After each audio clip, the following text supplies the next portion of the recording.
हाय hello everyone. So housing finance sector से एक strong player India Shelter, इस company पे आज हम डिस्कशन करेंगे। कुछ टाइम पहले ही लिस्टिंग हुई है इस कंपनी की। फोर्थ क्वार्टर के रिजल्ट काफी अच्छे रिपोर्ट किए थे इस कंपनी ने। लोन बुक की ग्रोथ 40% रही थी, एसेट क्वालिटी काफी अच्छा था, देन ऑपरेटिंग लेवरेज भी मिला था इस कंपनी को। तो नंबर्स ओवरऑल काफी अच्छे रहे थे। प्लस एक और इंटरेस्टिंग चीज क्या था कि इस स्टॉक का जो प्राइस टू बुक है वो बाकी प्लेयर्स के कंपैरिजन में काफी ज्यादा लो था। अराउंड 2.6 2.7 के आसपास का प्राइस टू बुक था इस स्टॉक का, रिजल्ट के अराउंड अगर हम बात करें। तो ऑब्वियसली वहां पे एक री रेटिंग की अपॉर्चुनिटी भी बनती है जब भी इस तरीके का सिनेरियो हो, बिकॉज वैल्यूएशन कम है लेकिन ग्रोथ के पैरामीटर्स पे और बाकी फंडामेंटल्स पे ये बिजनेस जो है वो अपने कंपटीटर्स को काफी बड़े मार्जिन से आउट परफॉर्म कर रहा था। एंड अगर आप देखोगे तो स्टॉक ने लास्ट कुछ टाइम में काफी अच्छी पॉजिटिव मूवमेंट भी दी है। सो अभी कौन कौन से हमें आइडिया होगा कि FY 25 के लिए क्या गाइडेंस है, क्या टारगेट है मैनेजमेंट का, एंड ओवरऑल क्या एक्सपेक्ट कर सकते हैं हम इस बिजनेस से। एंड हाउसिंग तो वी ऑल नो कि अभी कुछ टाइम पिछले कुछ दिनों से बहुत ज्यादा फोकस में है, बिकॉज जो नई गवर्नमेंट आई है इन्होंने भी वापस से अनाउंस किया है कि अराउंड 3.2 करोड़ के आसपास का इनका हाउसिंग का टारगेट है, PM आवास का टारगेट है। तो उस टारगेट को और बढ़ाया है गवर्नमेंट ने। तो ओवरऑल पूरे सेक्टर के लिए, पूरे इंडस्ट्री के लिए एक और काफी अच्छा पॉजिटिव सिनेरियो है। तो अभी कॉन कॉल में देखते हैं कंपनी का क्या गाइडेंस है FY 25 के लिए। तो फर्स्ट ऑफ ऑल तो कंपनी का कहना है कि जो इस साल हमारी ग्रोथ रही है 40% के आसपास की लोन बुक की ग्रोथ रही है, उसका सबसे मेजर रीजन रहा है जो इन्होंने एक्सपेंशन किया है, ब्रांचेस अपने नए ओपन किए हैं, टेक्नोलॉजी यूज करी है, देन नए एम्प्लॉयज हायर किए हैं। तो इन तीनों चारों चीजों की वजह से ओवरऑल ग्रोथ काफी अच्छी रही है कंपनी की। प्लस एक और सबसे बड़ा सक्सेस कह रही है कंपनी हमारे लिए क्या रहा है कि ये जो पूरा इंटरेस्ट रेट बढ़ने वाला जो साइकिल था, जो 2.5% के आसपास रेपो रेट बढ़ाया है RBI ने, तो इस पूरे ड्यूरेशन में सबसे चैलेंज होता है एक लेंडर के लिए कि अपने मार्जिन को प्रोटेक्ट करके रखना, अपने प्रॉफिटेबिलिटी को प्रोटेक्ट करके रखना। वो इस कंपनी ने काफी अच्छे तरीके से किया है। तो कंपनी कह रही है कि आप हमारे यील्ड देख लो या मार्जिन देख लो या फिर हमारे प्रॉफिटेबिलिटी के नंबर्स देख लो, हर एक पैरामीटर पे काफी अच्छा काम किया है हमने। तो ये एक बहुत बड़ी सक्सेस रही है हमारी। देन एज यूजुअल वही 40% की ग्रोथ कंपनी ने रिपोर्ट करी है अपने लोन बुक के अंदर। प्लस कंपनी कह रही है कि 40 से ज्यादा इन्होंने ब्रांचेस ओपन किए हैं पूरे FY 24 में। एंड उसमें से 8-9 ब्रांचेस तो इन्होंने फोर्थ क्वार्टर के अंदर ही ओपन किए हैं। आज के टाइम पे 223 ब्रांचेस हैं इस कंपनी की और 15 स्टेट्स के अंदर इनकी प्रेजेंस है। कंपनी कह रही है कि इनका जो सोर्सिंग है वो इन हाउस है। सो बेसिकली अगर आप होम फर्स्ट का सोर्सिंग देखते देखते हो या आवास का देखते हो, तो उनकी डिपेंडेंसी थोड़ी सी बिल्डर्स के ऊपर या फिर DSA जो एजेंट्स होते हैं उनके ऊपर होती है। लेकिन इंडिया शेल्टर 98% लोन जो है वो इन हाउस सोर्सिंग करता है। तो मतलब एजेंट्स वगैरह के ऊपर इनकी डिपेंडेंसी है, डिपेंडेंसी जो है वो काफी नेग्लिजिबल है, मतलब बिल्कुल बिल्कुल मिनिमल है। देन कंपनी कह रही है कि एसेट क्वालिटी बहुत अच्छी रही है हमारी। 30+ DPD हो या ग्रॉस NPA हो या नेट NPA हो, हर एक पैरामीटर पे काफी अच्छी परफॉर्मेंस रही है। कंपनी का ग्रॉस NPA भी 1% के आसपास है, नेट NPA तो इनका 0.7% के आसपास है। तो एसेट क्वालिटी भी काफी स्टेबल है कंपनी की। देन गाइडेंस दिया है इन्होंने FY 25 का, सबसे इंपॉर्टेंट पार्ट। सो कंपनी कह रही है कि जो हमने परफॉर्मेंस डिलीवर किया है FY 24 में, हम काफी ज्यादा कॉन्फिडेंट है कि इस परफॉर्मेंस को हम रिपीट करेंगे FY 25 में। तो लोन बुक का ग्रोथ ग्रोथ गाइडेंस दिया है कंपनी ने 35% का। कंपनी का कहना है कि जो आप हमारा ब्रांच एडिशन देखोगे, नए ब्रांचेस जो हम ओपन करने वाले हैं वो 40 से 42 करने वाले हैं, मतलब 40 से 42 नए ब्रांचेस ओपन करेगी कंपनी। एंड सबसे इंपॉर्टेंट स्प्रेड, तो स्प्रेड कंपनी कह रही है कि हम 6% के आसपास मेंटेन करेंगे। तो स्प्रेड क्या होता है? एक कंपनी का जो बोरोइंग कॉस्ट है और जो इनका उनका लेंडिंग कॉस्ट है, उसके बीच का जो गैप होता है उसको स्प्रेड बोलते हैं। फॉर एग्जांपल अगर कोई कंपनी 8% पे लोन उठाती है और आगे 14% पे लोन देती है, तो जो बीच का स्प्रेड हो गया 6% का, वो कंपनी का स्प्रेड हो गया। तो इंडिया शेल्टर का जो स्प्रेड है वो 6% है आज के टाइम पे। कंपनी कह रही है इसको हम आगे चल के मैनेज करेंगे। सो अगर आपको याद हो, जो हमने इनका एनालिसिस किया था, जो कंपैरिजन वीडियो किया था होम फर्स्ट के साथ में, उसमें इस कंपनी का जो स्प्रेड है ये one of the main important factor था इस कंपनी के लिए कि इनके मार्जिन और प्रॉफिटेबिलिटी के नंबर्स काफी अच्छे हैं कंपेयर टू अदर प्लेयर्स।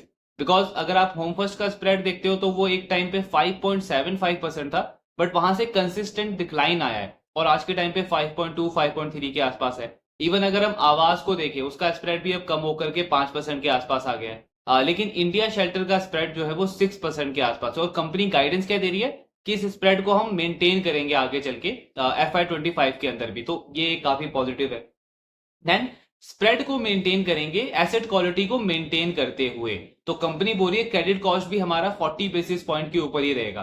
तो ये गाइडेंस को अगर हम इंटरप्रेट करें तो एज ए इन्वेस्टर किस तरीके से इंटरप्रेट कर सकते हैं? कंपनी बोल रही है कि जो हमारी ग्रोथ है वो बाकी प्लेयर्स के कंपैरिजन में, सेक्टर में जो बाकी प्लेयर्स हैं उनके कंपैरिजन में बेस्ट रहने वाली है। होम फर्स्ट का गाइडेंस 30% रहता है और बाकी प्लेयर्स तो उससे भी कम रेट पे ग्रो करते हैं। तो मतलब कॉम्पिटिटर्स के कंपैरिजन में आप काफी अच्छे रेट से ग्रो करने वाले हो FY25 के अंदर भी। दूसरा पॉइंट क्या है? कंपनी कह रही है कि ब्रांच एडिशन भी रहेगा, मतलब कि बिजनेस को एक्सपैंड भी करेंगे, नए टेरिटरीज में भी जाएंगे। तीसरा पॉइंट क्या है? कंपनी कह रही है कि स्प्रेड को मेंटेन करेंगे, मतलब मार्जिन जो है वो हमारे मेंटेन रहेंगे इसी लेवल के आसपास। और ये सारी चीजें करते हुए एसेट क्वालिटी में कोई प्रॉब्लम नहीं आएगा, एसेट क्वालिटी हमारा इसी लेवल पे रहेगा। तो एसेट क्वालिटी में तो होम फर्स्ट हो या आवास हो, उनका भी गाइडेंस यही रहता है, 30, 40, 50 बेसिस पॉइंट का क्रेडिट कॉस्ट का गाइडेंस रहता है। सेम गाइडेंस दे रहा है इंडिया शेल्टर भी, लेकिन सेम एसेट क्वालिटी पे ग्रोथ का पैरामीटर हो या फिर मार्जिन के पैरामीटर हो, इन पे काफी स्ट्रॉन्ग गाइडेंस दी है कंपनी ने FY25 के लिए। तो गाइडेंस के पॉइंट ऑफ व्यू से अगर हम देखें तो 10 on 10 मार्क्स है कंपनी को। इस साल के लिए भी काफी स्ट्रॉन्ग गाइडेंस ये कंपनी दे रही है। देन अगर आप इनका पोर्टफोलियो यील्ड देखोगे, मतलब इंटरेस्ट रेट कितना चार्ज करते हैं ये कस्टमर को, तो 14.9% का यील्ड है इंडिया शेल्टर का आज के टाइम पे। और इसमें अगर हम इंक्रीजमेंट देखें तो लास्ट ईयर से ऑलमोस्ट 20 बेसिस पॉइंट से अपने यील्ड को इन्होंने बढ़ाया है। साथ में अगर आप कॉस्ट ऑफ बोरोइंग देखते हो कंपनी का, तो 8.8% के आसपास इनका बोरोइंग है, कॉस्ट ऑफ बोरोइंग कंपनी का 8.8% है, जो कि लास्ट ईयर के कंपैरिजन में 10 बेसिस पॉइंट बढ़ा है। तो यहाँ पे दो चीजें हैं। पहला पॉइंट क्या है कि कंपनी का बोरोइंग कॉस्ट लास्ट ईयर से 10 बेसिस पॉइंट बढ़ा है, लेकिन कंपनी ने उसको आगे पास ऑन किया है, मतलब अपने कस्टमर का लेंडिंग रेट बढ़ा दिया 20 बेसिस पॉइंट से 20 बेसिस पॉइंट से। तो इससे हमको क्या समझ आता है कि कंपनी के पास बार्गेनिंग पावर है। कंपनी का अगर कॉस्ट बढ़ता है मार्केट में तो उसको ये आगे पास ऑन कर पा रहे हैं। और उसमें पॉजिटिव चीज क्या है कि एसेट क्वालिटी को मेंटेन रखा हुआ है। ऐसा नहीं है कि इंटरेस्ट रेट तो बढ़ा दिया लेकिन आपका एनपीए भी बढ़ रहा है, फिर वो नेगेटिव हो जाता है। तो ये एक पॉजिटिव है। दूसरा इंटरप्रिटेशन क्या निकलता है यहां से कि अगर आप देखोगे आवास का जो यील्ड है वो अराउंड 13% के आसपास है। होम फर्स्ट की मैनेजमेंट तो क्लियरली बोलती है कि हमको 14% के ऊपर जाना ही नहीं है एट एनी कॉस्ट, बिकॉज जब हम 14% के ऊपर जाएंगे तो हमारा जो एक्सपोजर है वो थोड़े से रिस्की कस्टमर्स के तरफ चला जाएगा एंड वहां पे हमारे एनपीए को रिस्क है, तो हम उसमें कॉम्प्रोमाइज कर लेंगे, हम थोड़ा बहुत मार्जिन में कॉम्प्रोमाइज कर लेंगे, लेकिन यील्ड नहीं बढ़ाएंगे। होम फर्स्ट का क्लियर व्यू है उनके मैनेजमेंट का। इंडिया शेल्टर क्या कह रहा है? हमारा यील्ड जो है वो 14.9% के आसपास है, मतलब उन बाकी प्लेयर से आप कंपेयर करो तो काफी हायर लेवल पे ये यील्ड को ऑपरेट कर रहे हैं, और प्लस उसको बढ़ाया भी है इन्होंने लास्ट ईयर के कंपैरिजन में। तो अगेन ये एक बहुत पॉजिटिव साइन है इस बिजनेस के लिए। मार्जिन भी अगर आप देखोगे तो इसीलिए इनके मार्जिन भी बेटर है, 6.1% का मार्जिन है। होम फर्स्ट हो या आवास हो, इनके मार्जिन में काफी बड़ा डिक्लाइन देखने को मिला है लास्ट कुछ टाइम में। इसके बाद कंपनी का कहना है कि अगर आप हमारा ऑपरेटिंग एक्सपेंस देखोगे इस साल तो वो 30% से बढ़ा है। लोन बुक की ग्रोथ है 40%। तो उसका मतलब क्या हुआ? जो लोन बुक की ग्रोथ है वो आपके कॉस्ट से भी ज्यादा है, आपके एक्सपेंसेस से भी ज्यादा है, इसीलिए इनको ऑपरेटिंग लेवरेज मिला है। अगर आप इनका पैड देखोगे तो 47% से इस कंपनी का नेट प्रॉफिट ग्रो हुआ है फोर्थ क्वार्टर में। पूरे FY24 में 59% से इस कंपनी का पैड ग्रो हुआ है। तो ऑपरेटिंग लेवरेज भी बहुत स्ट्रॉन्ग मिल रहा है इस कंपनी को। आरओए का नंबर अगर हम देखें तो बहुत जबरदस्त आरओए है, 5.4% का आरओए नंबर है इस कंपनी का पूरे हाउसिंग फाइनेंस इंडस्ट्री में, एक्सक्लूडिंग एप्टेस, बिकॉज एप्टेस वैल्यू जो है वो एसएमई लोन भी देता है, 20-25% का उसका एसएमई लोन है, और एसएमई लोन में वी ऑल नो कि आप मार्जिन काफी ज्यादा चार्ज करते हो। तो एप्टेस का आरओए आपको दिखेगा कि काफी ज्यादा है, 6-7-8% है। लेकिन उसको अगर हम एक्सक्लूड कर दें तो और किसी भी कंपनी का आरओए जो है वो 4% के आसपास भी नहीं है। तो अगेन ये भी एक शो करता है कि एफिशिएंसी लेवल काफी अच्छी है इस कंपनी की। लास्ट ईयर से ये इंप्रूव हुआ है। आरओई भी कंपनी का इंप्रूव हुआ है और 14% के आसपास आया है। देन कंपनी अगेन गाइडेंस को मेंटेन कर रही है कि जो स्प्रेड है हमारा 6% का उसको हम मेंटेन करेंगे FY25 के अंदर भी।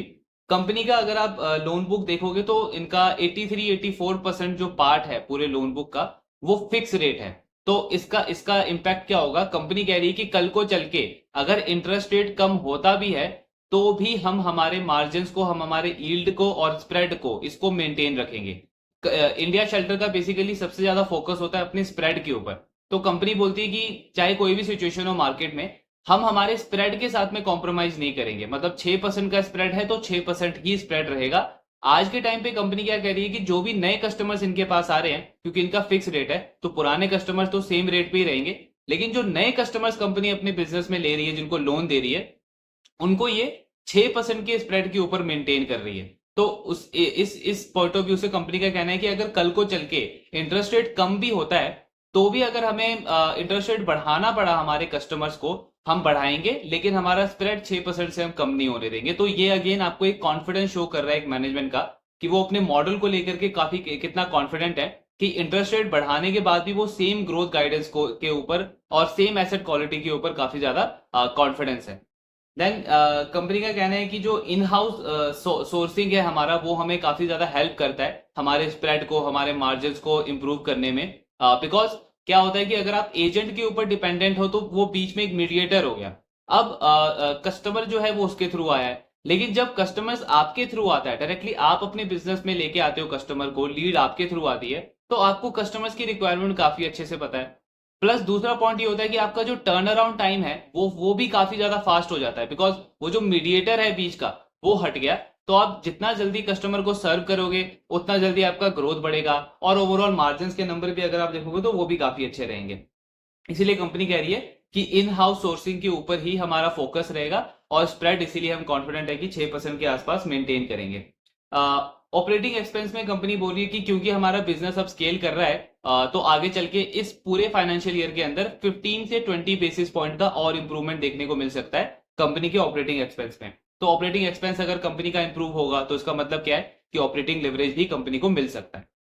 आरओए का आगे का गाइडेंस क्या दिया है कंपनी ने? तो कंपनी कह रही है कि 4% का आरओए गाइडेंस दे रहे हैं हम आगे आगे के लिए, मतलब सस्टेनेबल लेवल पे 4% का आरओए हम मेंटेन करना चाहते हैं इस साल, क्योंकि इन्होंने इक्विटी रेज करी है तो इसलिए इनका आरओए काफी बढ़ गया है। लेकिन ये 4% का आरओए भी अगर आप देखोगे तो बाकी प्लेयर्स के कंपैरिजन में काफी बेस्ट है, बिकॉज बाकियों का 3%, 3.5% के आसपास है।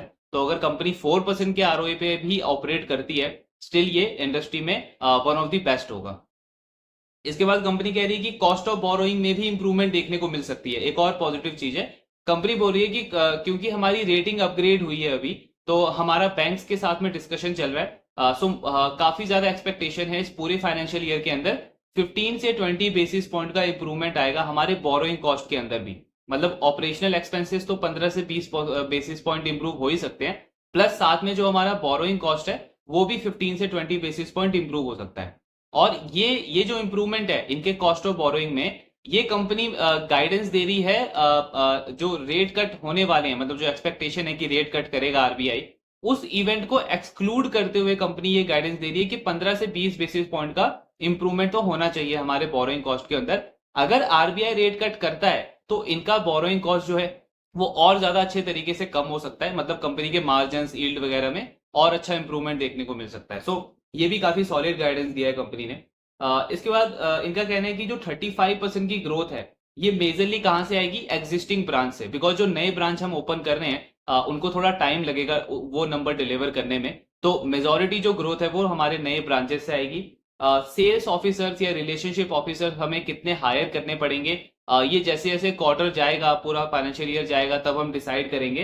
बिकॉज जहां पे हमें लगेगा कि थोड़ा बहुत गैप लग रहा है, वहां पे हम और एम्प्लॉयज हायर कर सकते हैं। और मेन जो ग्रोथ को ड्राइव करेगी वो प्रोडक्टिविटी करेगी, तो प्रोडक्टिविटी के ऊपर फोकस है कंपनी का। उसके बाद कंपनी का कहना है कि हमारा किसी भी ब्रांच को कोई ऐसा पर्टिकुलर टारगेट नहीं होता है कि आपको हर एक महीने में इतना इतना लोन तो करना ही है या फिर इतना एयूएम तो करना ही है, बिकॉज वो एक अननेसेसरी का प्रेशर क्रिएट करता है उस ब्रांच के ऊपर, उन एम्प्लॉयज के ऊपर।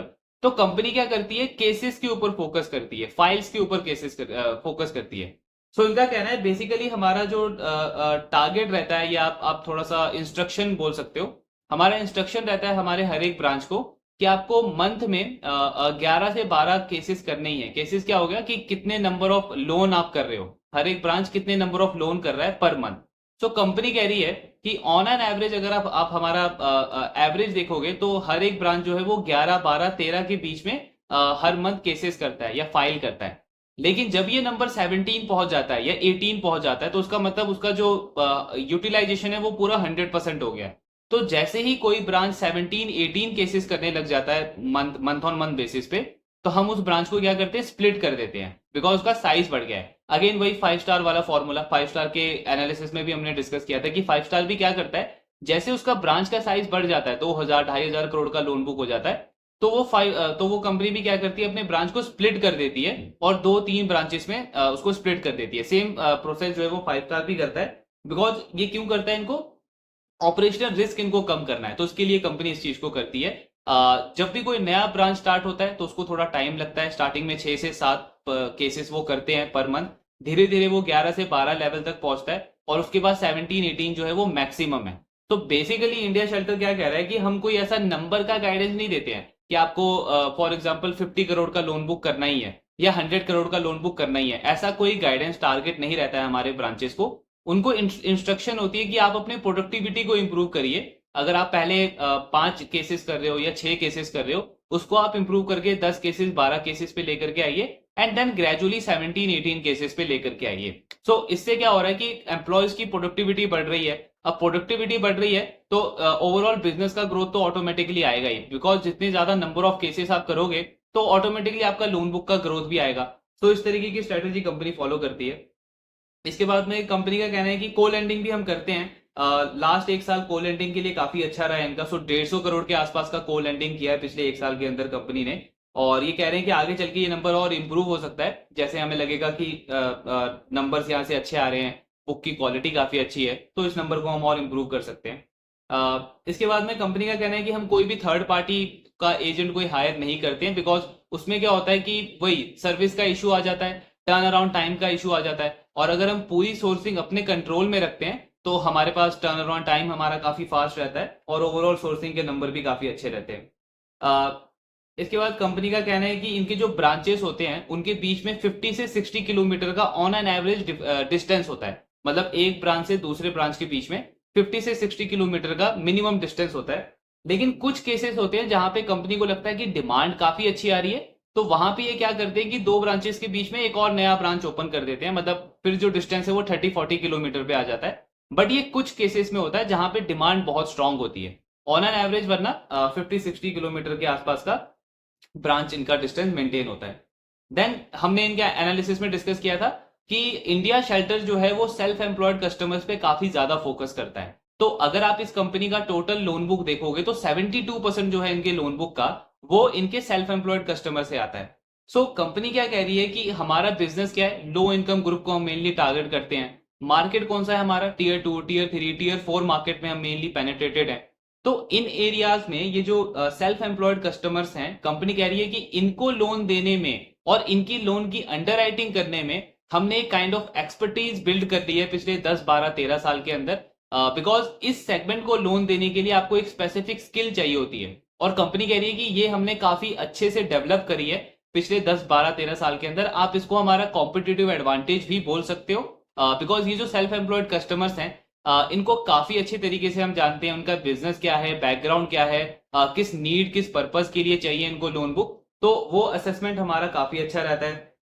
इसके बाद कंपनी कह रही है कि इसीलिए हम ये जो सेल्फ एम्प्लॉयड कस्टमर्स का जो नंबर है इसको और बढ़ाने को देख रहे हैं। तो अगेन ये आपको कॉन्फिडेंस शो करता है मैनेजमेंट का कि ये सैलरीड कस्टमर्स को लोन नहीं दे रहे हैं। जैसे होम फर्स्ट जो है वो मोस्टली लोन जो देता है वो सैलरीड कस्टमर्स को देता है, ये कंपनी सेल्फ एम्प्लॉयड कस्टमर्स को लोन देती है और कंपनी कह रही है कि इस नंबर को आगे और बढ़ाएंगे हम, बिकॉज हम काफी ज्यादा कॉन्फिडेंट फील करते हैं और एक काइंड ऑफ एक्सपर्टीज है हमारी इस सेगमेंट को लेकर के। इनका कहना है कि सैलरीड कस्टमर्स अगर आप देखोगे इस पर्टिकुलर सेगमेंट में तो उनके साथ में प्रॉब्लम क्या होता है कि वो अनऑर्गेनाइज हैं। मतलब ऑर्गेनाइज सेक्टर से तो आप डील कर नहीं रहे हो, वो अनऑर्गेनाइज सेगमेंट में जॉब वगैरह करते हैं, तो उनकी जॉब की कोई सिक्योरिटी नहीं है, कोई सस्टेनेबिलिटी नहीं है। प्लस जो उनको इनकम आती है वो भी कैश में आती है और कुछ ऐसे एम्प्लॉयज हैं जिनको आधी कैश में आती है आधी उनको बैंक में आता है, तो वहां पे असेसमेंट करना बहुत मुश्किल हो जाता है। प्लस दूसरा पॉइंट क्या है कि क्योंकि उनके जॉब की कोई सिक्योरिटी नहीं है तो कोई सस्टेनेबिलिटी नहीं बनती, वोलेटिलिटी बढ़ जाती है। वीजा वीज जो ये सेल्फ एम्प्लॉयड इंडिविजुअल्स हैं इन्होंने पिछले 10-15-20 साल के अंदर एक अच्छा खासा बिजनेस अपना डेवलप किया हुआ है। छोटा बिजनेस है लेकिन उसकी सस्टेनेबिलिटी है। एटलीस्ट आप प्रिडिक्ट कर सकते हो कि महीने का इनका इतना कैश फ्लो तो आना ही है, पूरे हाउस होल्ड का इनकम जो है वो इतना तो आना ही है। तो वही कंपनी कह रही है कि उसमें हमें एक एक्सपर्टीज है, इसीलिए अगले 3 से 4 साल के अंदर हमारा ये जो सेल्फ एम्प्लॉयड कस्टमर वाला नंबर जो 72% है इसको हम 75-78% तक लेने का टारगेट कर रहे हैं। देन इनका कंपनी का रीस्ट्रक्चर बुक भी है, तो इनका टोटल रीस्ट्रक्चर बुक अगर आप आज के टाइम पे देखोगे तो हार्डली 0.5% के आसपास है।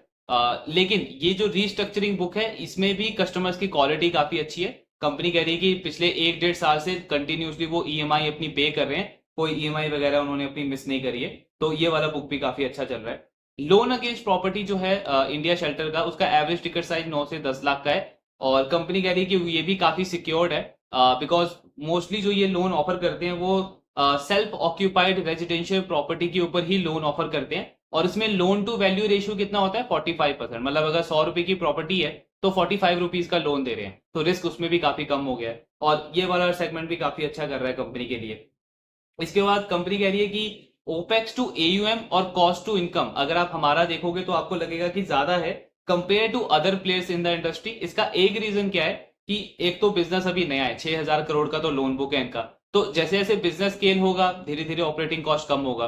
दूसरा फैक्टर क्या है, क्योंकि इनकी 98% इन हाउस सोर्सिंग है, खुद ये सोर्स करते हैं, कोई बीच में डीएसए नहीं है, कोई एजेंट नहीं है, तो उसमें क्या होता है कि जो भी कॉस्ट वगैरह होती है वो इनको अपफ्रंट लेनी पड़ती है। एम्प्लॉयज की जितनी सैलरी है, इंसेंटिव है, वो सारा कुछ अपफ्रंट लेना पड़ता है। लेकिन अगर आप एजेंट वाले मॉडल में देखोगे, मतलब कोई प्राइम हाउसिंग फाइनेंस कंपनी है जैसे बजाज हाउसिंग है या फिर एचडीएफसी का जो था हाउसिंग फाइनेंस कंपनी, वो कंपनीज क्या करती हैं, उनका क्योंकि एजेंट से जो भी बिजनेस आता है तो वो अपफ्रंट कॉस्ट नहीं रिपोर्ट करती है एजेंट को, क्योंकि जो कमीशन मिलती है वो पूरे लोन के टेन्योर के ड्यूरेशन में मिलती है। अगर 10 साल का लोन है तो पूरे 10 साल का उसका वो कमीशन का वो बन जाएगा, कि पर मंथ या पर ईयर उसको इतना कमीशन जाएगा। सेम जैसे इंश्योरेंस में होता है, इंश्योरेंस एजेंट है, उसने कोई लाइफ इंश्योरेंस का बेच दिया किसी कस्टमर को, तो उसका जो कमीशन है वो उसको एनुअली आता रहता है, तो वहां पे जो कॉस्ट है वो अपफ्रंट नहीं लगती है, वो रेकरिंग कॉस्ट होती है। तो इसीलिए उन कंपनीज का कॉस्ट आपको थोड़ा सा मतलब लंबे टाइम में दिखता है। वीजा वीज हमारे मॉडल में क्या है, क्योंकि हमें अपफ्रंट कॉस्ट लेना पड़ता है, तो हमारे पीएनएल में वो थोड़ा सा कॉस्ट आपको ज्यादा दिख रहा है। लेकिन ये वाला पार्ट भी आपको थोड़ा सा कम दिखेगा जैसे जैसे हमारा स्केल बढ़ेगा, हमारा बिजनेस का साइज बढ़ेगा। सो वहां पे फोकस है कंपनी का। टिकट साइज में कंपनी कह रही है कि लास्ट 3 साल से हमारा एवरेज टिकट साइज 10 लाख है, और ये जो इन्फ्लेशन की बात है, हमें ऐसा लगता नहीं कि इन्फ्लेशन से एकदम से हमारा टिकट साइज बढ़ेगा। अब ये थोड़ा सा ऑपोजिट व्यू है अगर हम इसको होम फर्स्ट की मैनेजमेंट से कंपेयर करें, बिकॉज होम फर्स्ट की मैनेजमेंट क्या कहती है कि इन्फ्लेशन की वजह से लगातार टिकट साइज बढ़ रहा है, एवरेज टिकट साइज बढ़ रहा है, और हो सकता है ये आगे और भी बढ़े। बट इंडिया शेल्टर क्या कह रहा है कि इन्फ्लेशन 6-7% का रहता है, प्लस ये जो कस्टमर सेगमेंट है, कंपनी कह रही है ये कस्टमर सेगमेंट कोई प्राइम कस्टमर सेगमेंट नहीं है कि 1 करोड़ का घर लेने का प्लान किया है और अगर महंगाई थोड़ी बढ़ गई है तो चलो 1 करोड़ 20 लाख का ले लेते, उनको उतना ज्यादा प्रॉब्लम होता नहीं है। लेकिन ये जो कस्टमर सेगमेंट है ये काफी बजटिंग करके, काफी प्लानिंग के साथ में घर वगैरह लेने का प्लान करते हैं। तो फॉर एग्जाम्पल अगर इन्होंने 20 लाख का बजट बनाया है जिसमें से 10 लाख इनका है, 10 लाख का ये लोन लेंगे, तो अगर वो 20 लाख का 25 लाख भी हुआ या 30 लाख भी हुआ तो वो लोन नहीं लेंगे, बिकॉज काफी प्रॉपर बजटिंग करके करते हैं, और ये सेगमेंट ही इस तरीके का है। तो इसलिए कंपनी कह रही है कि हमें नहीं लगता कि इन्फ्लेशन की वजह से कोई इतना ज्यादा इंपैक्ट पड़ेगा कि एकदम से हमारा टिकट साइज बढ़े। एवरेज टिकट साइज हमारा यही 9-10 लाख के आसपास रहेगा। इसके बाद कंपनी कह रही है कि भाई 40 से 43 ब्रांचेस हम ओपन करेंगे इस पूरे साल में, लेकिन इसमें से ज्यादातर ब्रांचेस जो है वो साउथ के स्टेट्स में ओपन होगी, तो वहां पे थोड़ा सा ज्यादा पेनेट्रेट करने का प्लान है कंपनी का। इनका 50% जो है लोन बुक का वो टीयर 2 टीयर 3 सिटी से आता है, और कंपनी कह रही है कि आज के टाइम पे जो टीयर 2 टीयर 3 सिटीज है उनको आप रूरल एरिया नहीं बोल सकते। जैसे कंपनी ने अलवर का एग्जांपल दिया है, किशनगढ़ का एग्जांपल दिया है, तो कंपनी कह रही है कि इन एरियाज में जिस तरीके की ग्रोथ हुई है, जिस तरीके की डेवलपमेंट है, प्लस उसके साथ में हाउसिंग के प्राइसेस इतने बढ़े ही नहीं है, तो ओवरऑल ग्रोथ अपॉर्चुनिटी यहाँ पे बहुत अच्छी है। सो यहाँ पे जो कस्टमर्स हैं उनमें डिमांड काफी अच्छी है, और हम बहुत कॉन्फिडेंट हैं टीयर 3 टीयर 2 मार्केट में आगे और ग्रो करने के लिए। मतलब और ये फैक्ट है कि जो मेट्रो सिटीज है या टीयर 1 सिटीज है, वहां के कंपैरिजन में टीयर 2 टीयर 3 मार्केट में कंपनी कह रही है कि आज के टाइम पे बहुत बहुत ज्यादा स्ट्रॉन्ग डिमांड है हाउसिंग की, और इसीलिए हमारा इंक्रीमेंटल भी जो फोकस है, आगे भी जो फोकस है, वो इन्हीं मार्केट के ऊपर रहेगा। देन कंपनी कह रही है कि को लेंडिंग आज के टाइम पे 2% है टोटल लोन बुक का। ये लेकिन तभी बढ़ेगा अगर हमें अच्छा एक्सपीरियंस मिलता है इस सेगमेंट के अंदर। ये मेनली प्राइवेट और पीएसयू बैंक के साथ में टाई अप करके को लेंडिंग देते हैं, और सिर्फ लोन अगेंस्ट प्रॉपर्टी का ही को लेंडिंग करती है कंपनी। होम लोन जो है वो इंडिया शेल्टर पूरा का पूरा खुद करता है। आरओए में वही इन्होंने गाइडेंस दिया है कि आज 5% है, लेकिन जैसे जैसे हमारा लिवरेज बढ़ेगा धीरे धीरे लिवरेज 3.2 3.5 तक जाएगा, तो वैसे वैसे आरओए का नंबर कम होगा। और कंपनी कह रही है कि हमारा जो डिस्कशन हुआ है बैंक्स के साथ में, रेटिंग एजेंसीज के साथ में, तो वो तो 5% की लिवरेज के साथ में भी कंफर्टेबल है। 5x अगर हमारा लिवरेज हो उसके साथ में भी बैंक और रेटिंग एजेंसीज कंफर्टेबल है। लेकिन अभी हमारा 5x लिवरेज ले जाने का टारगेट नहीं है। अभी हमारा टारगेट है कि लिवरेज को 3.2 3.5 तक लेके जाया जाए अगले 1.5 से 2 साल के अंदर। उसके बाद हम प्लान करेंगे कि आगे लिवरेज को कितना बढ़ाना है। सो गाइडेंस स्ट्रांग है, नंबर्स काफी अच्छे डिलीवर किए कंपनी ने, एसेट क्वालिटी पे बहुत स्ट्रांग है। 40 बेसिस पॉइंट का गाइडेंस दिया है क्रेडिट कॉस्ट का इन्होंने अगले साल के लिए। तो हर एक पैरामीटर पे बिजनेस काफी अच्छा कर रहा है। एंड अगर आप स्टॉक भी देखोगे तो अभी भी इस स्टॉक का प्राइस टू बुक 3.2 के आसपास है। वीजा भी जो सेकंड बेस्ट प्लेयर है इस इंडस्ट्री में, होम फर्स्ट फाइनेंस, उसका प्राइस टू बुक अब बढ़ करके 4.5 के आसपास हो गया है। तो स्टिल वो जो अपॉर्चुनिटी है, वो जो गैप है, वो अभी भी प्रेजेंट है। इस बिजनेस की परफॉर्मेंस बाकी प्लेयर्स के कंपैरिजन में बहुत ज्यादा अच्छी है। मैनेजमेंट ने गाइडेंस काफी स्ट्रॉन्ग दिया है FY25 का। तो ओवरऑल काफी अच्छा बेट लगता है करंट लेवल्स के ऊपर। बाकी आगे ट्रैक तो करते रहेंगे कि अगले क्वार्टर में कैसे नंबर्स आते हैं कंपनी के। And affordable housing as a segment एक बहुत स्ट्रॉन्ग ग्रोथ अपॉर्चुनिटी है इस पूरे सेक्टर के अंदर भी। गवर्नमेंट का भी हमने देखा है कितना स्ट्रॉन्ग फोकस है। तो ये सारी चीजें इस ग्रोथ को, इस अपॉर्चुनिटी को और ज्यादा बड़ा करेंगी। एंड ये जितने भी बिजनेसेस हैं ये मेन ट्रैक लिस्ट में होने चाहिए हमारे।